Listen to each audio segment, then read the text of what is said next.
On the Newsmaker hotline right now, David Keene, the president of the National Rifle Association. Mr. Keene, thank you so much for joining Brian and Larry this morning. Pleasure to be with you. All right, so look, it now appears, a lot of people are coming to the conclusion that no serious gun legislation is going to emerge from Congress. That's the way it looks right now. The Senate doesn't seem to be getting anywhere, and even if you got it through the Senate, chances are it wouldn't pass the House. So no serious infringement coming there.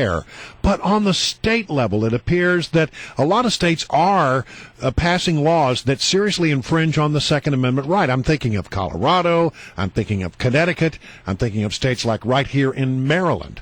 Is the NRA active in those areas, and are they able to have any impact on that? Well, we sure are active in all of those areas. You know what's happened is in places like New York and Maryland, where frankly you've got governors in essentially one-party states who see themselves, not the only governors who see themselves in this way, but they see themselves as potential nominees for the presidency of their party. And what they're doing is the mirror image of what they accused Republicans of doing during the last presidential cycle, and that is they're playing to an ideological minority within their party's base that they hope will get them some votes in the primaries.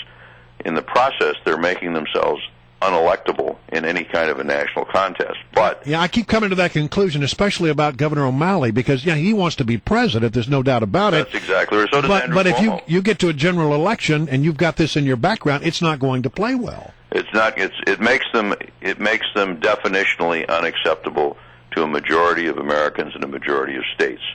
So they're playing a game that ultimately is a loser's game politically for themselves, but in the process, they are proposing, and in New York's case, have already imposed restrictions on the people of their state that won't work, don't accomplish anything, and interfere with their Second Amendment rights on the one hand, and on the other hand, just make life more difficult for them. So I think this is something we're involved in. We've already announced and are participating in a challenge to the laws that have been imposed in New York. We're going to do the same in other states because a lot of these things just aren't constitutional. And here in Maryland as well? That's exactly right. You know, in Maryland, you get into this proposal that the governor suggested at one point that all kinds of people can just declare that you're mentally unfit to have a gun, and they can then go and take your guns away from you. We believe very strongly that those who've been adjudicated to be potentially dangerous should be on the list of prohibited people. But you can't just create classes of people and then demonize them. And in Maryland, it verges toward taking your constitutional rights because you had a bad day. David Keene is the president of the NRA, National Rifle Association. He joins us right now. And let's swing back to what's happening in the Senate. It looks like the one thing that might make it down to the floor for a vote is this universal background check thing. They're claiming that 92% of Americans back it. And this weekend was really interesting. Chuck Todd was filling in for David Gregory at Meet the Press. He was speaking with Senator Jeff Flake, and he asked an interesting question about universal background checks. David Keene, listen to this. Law-abiding gun owners, what do they have to hide? What's wrong with going through an expanded background check? Well, there you go. Bill of Rights scholar Chuck Todd asks you, David Keene, what have you got to hide? Why wouldn't you do a universal background check? Well, first of all, now they're calling it a near universal background check because no one, including the president, has proposed a universal background check. I take that back. Chuck Schumer has. And it sounds good. It sounds very logical. Why would you not want to do this? Well, we supported and continue to support the background check system, the so-called NICS check system, the National Instant Check System that was instituted in this country in the 90s, so that when you buy a firearm from a federal licensed dealer, you go through a background check. The problem with that is that, first of all, the system has never worked as well as it's supposed to. Sometimes it's instant, sometimes it closes down. There are incredible numbers of what they call false positives where you get denied your firearm because you're confused with somebody else. The government does not prosecute criminals who try to buy guns through that system.